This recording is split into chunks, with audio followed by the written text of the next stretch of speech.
I know you've been all over the world in different spots. What brought you to Canada? Tell me a little bit about your story. My familia and I, we moved to Canada officially in 2005. We first moved to Montreal to see how Canada was like. And then you went back to Mexico? Yeah, then we went back to Mexico. And this is what brought you here to Yes. Chilliwack. Yeah, get my ball, roll it up, and then press it down fully. Don't destroy it because then it'll come out on the side. Once I get edge to edge, I'm gonna gently press this down. We have a terminology for that. Okay. Yeah, it's called Hora del Amigo.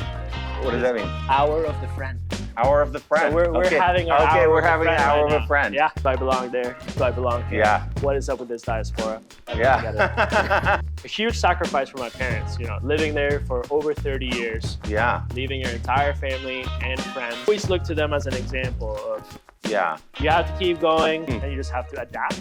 Yeah. And then what about now? Oh, that's More salt? More salt. Boom. Or was like, can I make it without salt? No. No.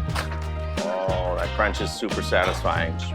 Ooh. Okay. Into a little pocket. Yes. Salud.